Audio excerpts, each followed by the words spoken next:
因为毕竟就是谈恋爱嘛，是一个了解自己的过程。他其实是跟另外一个人谈恋爱，但实际上是更了解自己的内心的一些需求想法。然后我就是允许自己有很多的面向，允许自己有很小心眼的一面啊，然后允许自己的懦弱，也允许自己其实有很多不成熟的时候。这样很真实的面对我所有状态、所有情绪的自己，我很喜欢，也接受自己不是一个这么完美的人，接受自己可能有很多不是自己很喜欢的面向，但也就是单纯的接受它而已，然后不做任何的批判。但没有关系，因为我知道我现在此时此刻想成为的模样，以及现在呢，我在慢慢雕塑出我未来喜欢的样子。Hello， 大家好，没有平时的开头，因为我觉得拍这支影片我活力不起来，我蛮想要用真实的情绪来拍这支影片，那所以过程中可能会忘记要微笑，请大家见谅一下。那我相信会点进来看这支影片的你们，现在一定都是在很难过的情绪上面，但是此时此刻，请允许有这样情绪的自己。分手后一定都会有很多情绪涌上来，像是难过、不甘心、痛苦、气愤，甚至是想念。这些呢，我都走过，而且我也都走过来了。我知道你们一定都是真的用力爱过，然后不知道该怎么办，所以才会点进这支影片来看。我自己是在分手这1个月内，我试着让自己慢慢接受这些情绪，然后且一定要记住这一件事，你比你想象的还要来得勇敢很多，所以你一定可以跨过就是这段难过的日子。那我自己在这段期间的沉淀，大概我列出了10点，这些是我自己觉得很有用的方法，那大家可以试试看，那不一定要跟我一样，你们就是找适合你们的做就可以了。首先第一点呢，就是天天化妆打扮漂亮。我知道分手后会整天很颓废，想要在家里一直哭，可能只要一想到对方就会是哭哭啼啼的样子。那我真的觉得化妆真的是一个很大的魔法，它很像是吃了一颗定心丸一样，每天你就是看自己漂漂亮亮的，心情其实会自然的好起来。我那个时候分手就是有刻意的让自己每天都化妆，然后多多走出去，让自己不要一直沉浸在那股悲伤的情绪当中。所以我现在回头看我那时候照片，会觉得天哪，这个漂亮女生是谁？反正当时呢，我就是画了一个我觉得我会喜欢的妆容，以及我的穿着打扮，其实就会减少掉很多想哭啊，甚至是负面的情绪。那我自己是觉得，如果我长时间都一直处于这种负面情绪当中，其实会让我身心状态很不健康的。所以最首要的状态，我觉得就是想办法让自己打起精神来，那自己每天这样看很开心嘛，多少都会被疗愈到。再来第2点呢，是绝对不要闷在家里面。我那时候一分手后，只要是朋友约我，我都会立马答应。我主要是逼着自己走出去，接受一些新的事物。像我其实原本工作忙完后，我就准备要飞去美国找我前男友，但是呢，我们刚好就是在这之间我们分手了，所以我马上就改了机票，接着就去日本玩了9天。那大家不一定要像我这样出国，可以去台湾啊，或者是其他地方散散心都 OK。我觉得光是走出去这件事呢，就是会吸收到很多天地之间的能量。那也可以趁这段期间去感受一下，像我那个时候回高雄，我就去中山大学的河堤去看海。我那时候就觉得看着海的时候，心里是很平静的状态。那当下呢，也可以思考很多关于自己啊，或者是分手后的一些心境转变。那很神奇的一点是，当我一直重复在做出去这件事之后，某一天洗完澡，我突然就想通一些卡住我的东西，然后那时候呢，我就突然的接受跟放下了。所以大家可以试试看，一定要走出去。再来第3点是主动寻求家人跟朋友的协助。那其实在分手前，我不会让我的家人跟朋友知道我们吵架的内容，因为我前男友很不喜欢我把我们吵架的事说出去，他觉得这个是我们的隐私。那我后来我也觉得说蛮合理的，确实不需要让别人知道。但在分手之后呢，我觉得我自己的情绪极度需要抒发，然后我也觉得我那时候很幸运，就是我的家人跟朋友其实都待在我的身旁。我那时候就是抓住他们，然后就开始噼里啪啦的跟他们分享我的一些难过啊，或者是一些情绪。然后我真的也要很感谢他们，因为他们在听了我说的那些话之后，他们并没有对我的前男友做任何的批判，同时他们也没有批判我，因为其实我知道我们2个的感情，就是我自己有我自己的课题得要处理。我觉得我以前不会想要分享这些，可能是我不想要朋友一直去说他坏话，好像为了要站在我这边似的。其实我不需要，我主要是我希望他们可以同理我的那些难过的情绪，我希望他们可以理解我。那当时呢，我是很感谢他们，就是有做到这部分，就真的满满的感动。我那时候啊，我就跟了我姑啊、我弟、我哥、我爸，还有所有我家的人，表姐、堂哥，我什么都跟他们分享。我那时候其实就有感受到，所谓的感情不一定是两个是有爱意的，他们给我的感受是很有力量，然后充满温暖。我今天拍影片没有打算要哭，可是我不知道为什么想到他们。总之，在我很难过的时候，是我家人跟朋友他们在我身边陪伴我，他们让我觉得分手当下我不孤单，我一直是身旁都是有人陪的。像我其实之前跟我家的人关系一直不是很紧密，可是经过这几年的努力，我一直练习，到现在啊，我就可以很敞开我自己去跟他们聊我自己所有的事情。那这边不是要叫大家跟我一样，一定要去跟自己的家人或是朋友说，而是主要是要去找适合自己的方法。我不知道为什么扯到家人朋友，我就会好难过，好想哭哦。就是真的很感谢他们。在第4点呢，是接受情绪并停止内耗。是我自己心里一直以来都会有一个声音，就像是说我自己不应该怎样，像是我不该为了这种小事生气难过，或者是我在感情里面不应该那么小心眼。我后来才发现，其实我心里很多都是类似这种自我责怪，所以分手后的那阵子，我其实过得很内耗，我心里也很匮乏，因为我会觉得说都是我的问题才会导致分手。后来我才发现说啊，其实我一点都不给自己喘息的空间，我是无止境的一直在贬低我自己，不允许我自己有这种脆弱难过的一面，我还是很狠的逼着我自己，不行，我一定要快点好起来，我不能在分手这个难过的情绪里面待那么久。那我是后来开始学习到说啊，对，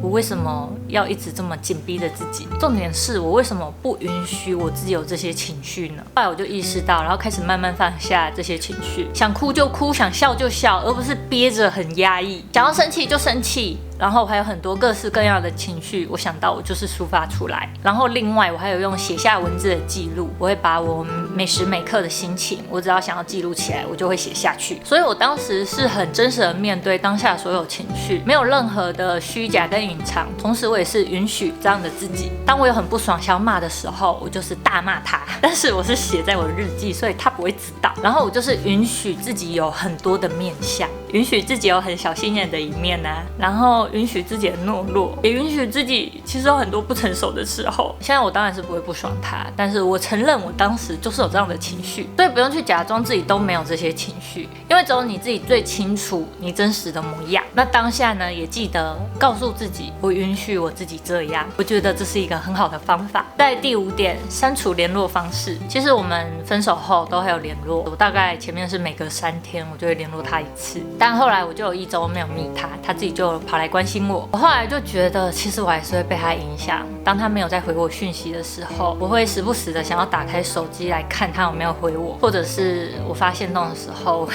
很想要往下滑，看他有没有看了我的限动了。我后来就发现，这样其实对我来说很不健康，因为我的身心状态就是一直持续被他影响着。当然这不是他的错，是我自己，我没有办法控制我自己。然后这样的情况吧，大概持续整整2周之后，最后决定就是狠下心来，有关说他的联络方式我通通都封锁掉、删除掉。可能会有人问说，那之后还会不会有联络？我自己是不排除后续会再有联络的。那首要状态就是我自己的状态要调整好，不会再那么容易的被他影响，或者是我已经真的走出去了，我可以又重新跟他当回朋友。反正我是不排斥跟他见面，但是他想不想跟我见面，其实也无所谓，因为我觉得既然都已经说分手了，可以趁这段期间好好的去认识自己啊，或者是做一些自己想要做的事，开始去过着没有他日子的生活。我后来就回想一下过去，我以前的生活其实也没有他，我还不是一样过得好好的。那为什么现在好像就不行呢？其实是可以，只是需要一点时间的沉淀。接着第6点，不要太快投入新的恋情。我知道很多人在不知道要怎么走出分手的这段期间呢，投入下一段恋情绝对是最快走出除分手状态的一个好方法。那我过去有这样的经验，我真的觉得这是一个很不明智的选择。当时以为我投入新恋情之后就不会遇到跟旧恋情一样的事情，其实那个核心的问题呢，它会转换为另外一种模式又再度出现。所以我觉得我这一次我不会想要再那么快的投入下一段感情，不是因为我害怕投入，而是因为我觉得当我还没有准备好的时候，我应该要先好好的把自己照顾好之后，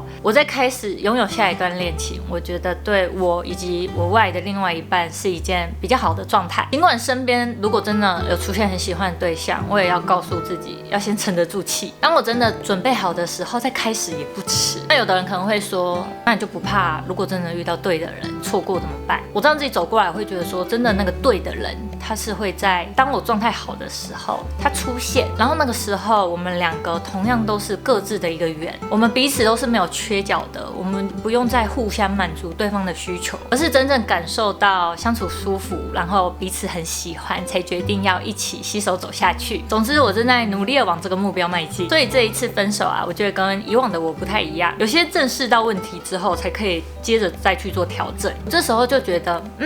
我可以好好掌握我的人生剧本，并且呢，我是有能力可以改变我未来往后的人生。接着第7点，学习这段感情带来的好处。那这一点呢，我是在分手后第3天我睡醒的时候，那一刻我当下的感受是我突然觉得很后悔分手了。我开始怀念起他过去对我的好啊，也突然看到自己在感情里面有的问题，像是说我非常情绪化，我没有办法好好的先冷静下来，好好沟通，我通常都是会先爆气，然后再可能用哭的情绪来跟他讨论事情。后来呢，我就发现其实我在家里的时候也是一样。当时我在跟我姑我哥分享我在哭的情绪，我那时候是啜泣的状态，然后再说分手的事。接着我爸就打断我说，妹妹要不要吃面？我那时候听到的时候，我是直接哇，我大哭。原本我还在啜泣，直接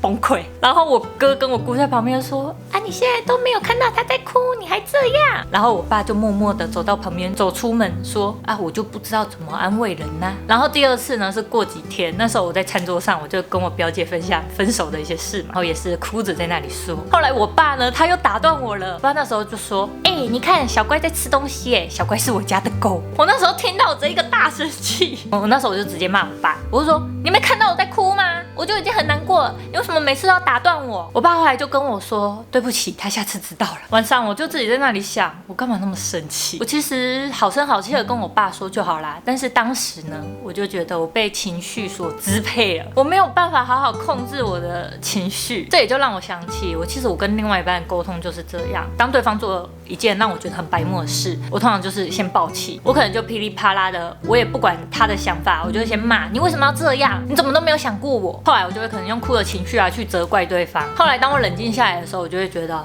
我怎么就先被情绪给支配住我自己了。那后来我真正跟我爸道歉是在几天后，我已经回台北了。我那时候就打电话跟我爸说，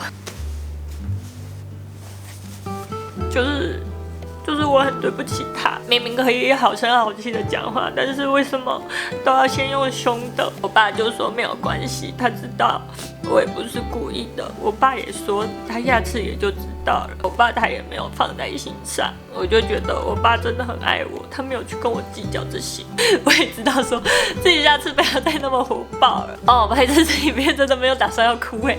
我那时候突然就觉得自己其实蛮没有同理心的，可能我爸一直很想关心我，但是他不知道要用什么样的方式去关心，所以只能用那种把话题岔开，然后让我转移我的情绪焦点，让我不要一直在那么难过的情绪里。然后这件事再拉回来，我由衷的感谢我的前男友，大概是分手后2周到3周的时间，这期间有发生一件事，就那时候我在日本的时候，我妈就打电话来说，我是不是分手了？因为她是从同事那边得知我的分手消息，因为从小我跟我妈的交集比较少，因为小时候她跟我爸就离婚了，所以后来呢，我们是比较少见面，然后基本上都是用讯息啊，或者是电话联络。好，反正我那时候我就是大概的也跟她分享了一下分手的过程。后来呢，我们就吵起来了。过程我妈就是一直在说，一定是我很强势啊什么的，我听了就很不爽。然后当时我只是想要跟她抱怨说，我很努力的想要变更好，但是长大之后呢，我却一直默默被小时候的一些恐惧、害怕给影响着。我妈那时候却回我说，你都已经长大了，为什么你还要拿小时候的事来怪妈妈？你已经是成人了耶。我那时候跟她说，我不是真的要怪你，我是觉得我那时候很可怜，在我那么小的时候，我就要去接受那些我根本不想要得到的事，我没有选择的余地，然后我又不能选择幸福美满的家庭。那当我踏入感情之后，我竟然还要去面对那些我很害怕曾经的那些恐惧。我妈那时候就说，她除了道歉以外，她没有办法再跟我说任何事了。她就说我自己的课题要处理，这不全部都是妈妈的错。我其实大家都知道，对，那是我的课题，但是她曾经抛弃我的那一种感受跟情绪，其实都一直在默默引发。每当我谈感情的时候，这些恐惧就是会被唤醒。那我那时候很生气，我觉得他怎么一副置身事外的样子，好像都不关他的事。当时就想要全部发泄出来。后来我们聊一聊，我妈就说到了一句很重要的话，她说我这些年来我都误会她了，她从来没有抛弃过我。她说她只是暂时的离开我而已。我其实听到的当下，我就是爆哭。因为其实我一直以来我在感情里面，我很害怕先被对方抛弃，或者是会遇到各种分离的问题。当我要去面对，我就会很害怕，好像那些事正在时时刻刻提醒我说，对，我准备要被抛弃了。所以就在那个刹那之间，我突然就意识到，原来这些恐惧都是我自己所想出来的。然后在每段感情里面，我都会先提分手，是因为我很害怕对方是先当那个抛弃我的人，于是我就先当那个抛弃对方的人。但我现在就会觉得说，感情里面没有谁抛弃谁的问题，而是这段感情里面我提出我的需求，那对方他的选择是不接受，然后离开而已，所以才会导致我们分手。那分手这段期间呢，我就是一直去直面这样自己内心的恐惧啊、担心、害怕。那这一次次全新的体验让我感受到之后，我其实就发现，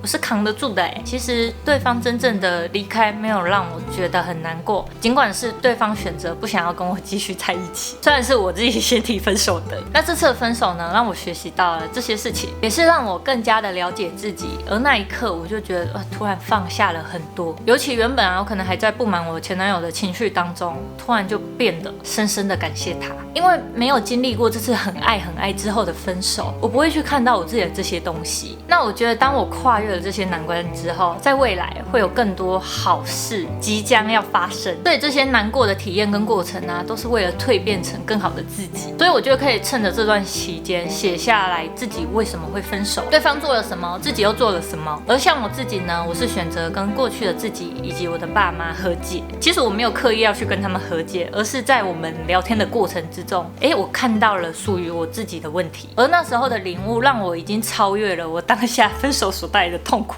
分手突然好像就变成一件不是什么很重要的大事。我心理师就跟我说了一句，因为我在我妈身上找回了那个属于我的安全感，所以我不需要再靠另外一半再去要我所谓的那个安全感了。接着第8点，寻求专业协助或者是看书。那刚好提到心理师嘛，我其实是从2022开始就一直持续諮商，然后又是直到2023那一年有比较密切的諮商次数。因为我自己觉得我跟我前男友的磨合蛮多的，然后当下我又会觉得说好像都是我的问题导致我们一直磨合。想要找出为什么我的恋情总是很不顺利，想要找很多来自根源的东西，而不是那种很表面的一些事物，就很像那个冰山理论一样，就是海平面上的冰山小小一块，那其实底下藏着更多更深的一些问题。那我觉得在换了我这第2个心理咨商师的时候，我每次的很多感情疑问都有慢慢的被解决到，而且他非常的同理我，他可以用很专业的一些指引来去引导我，来找出自己的一些价值观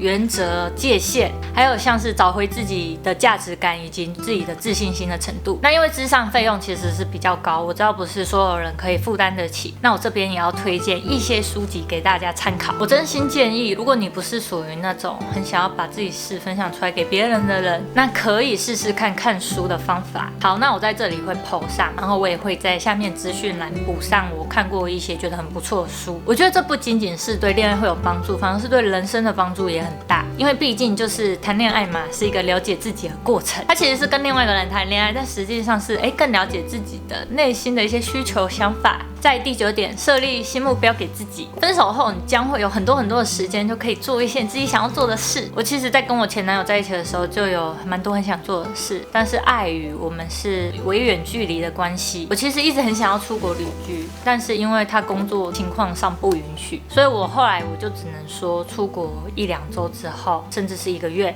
然后我再回台湾跟他见面。我其实是比较想要出去一段长的时间，就可能3个月，但是呢，这样我们就会有很长时间不能见面，于是我自己就会先把我想做的事排在后面。但我这不是要怪他，而是这是我自己选择而要付出的代价。我觉得这也是我分手后可以去深思的一个问题。当我未来我再遇到我真的喜欢的人，我应该是要把我最想要做的事摆在第一才对。好，反正现在我自由了，我现在就有很多的时间可以拿来运用。之后我就要准备到国外去展开我新生活了。虽然不是说长达1-2年的时间，但我的目标是把我的英文练到很流利的，可以跟人家沟通，可以去聊我们彼此之间的价值观啊、想法。而且我也想要多多认识来自世界各地不同的人，我想要去听听看他们对于所有事情的一些看法。那这就是我自己2024的新目标。那你们也可以想想，分手后要怎么开始展开自己全新的生活，像是学习一个新技能啊，或者新的运动，或者是培养新的兴趣都可以。最后第10点，与自己和解，写一封告白信给自己。因为我自己有写日记的习惯，所以分手那时候，我其实早中晚我都在写日记。我每个时段的情绪其实都很多，然后我都很想要记录下来。但当我真正觉得分手的第1天，也就是真正心里放下的那一天，是在我前面第2点说到频繁走出去后。我有一天洗完澡，我就突然意识到说，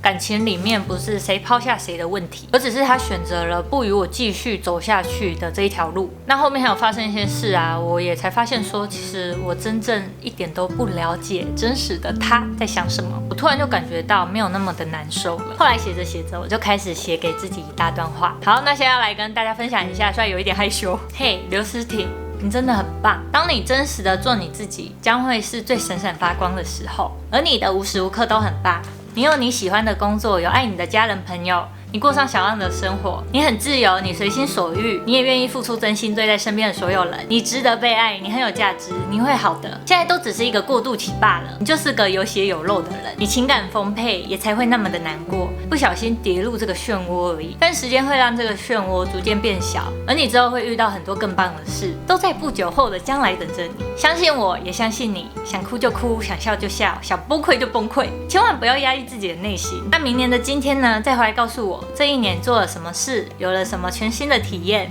而此时的你有开心吗？约好了，我们打勾勾。虽然我写完这个日记到现在没有过了多久，我刚刚这样读完会觉得哇，我自己好棒，这样很真实的面对我所有状态、所有情绪的自己，我很喜欢，也接受自己不是一个这么完美的人，接受自己可能有很多不是自己很喜欢的面向，但也就是单纯的接受它而已，然后不做任何的批判，以及这些给自我的肯定。好，以上这10点呢，就是我满满内心的呈现。我真的是一个情感很丰沛的人，但是一用不好呢，就会变成情绪化。但情绪很多的自己那又怎样？至少我现在在接受跟学习，接受完后呢，我才可以再去做调整，而不是用摆烂的态度说，反正我就是情绪化啊，我不想改，而是用一种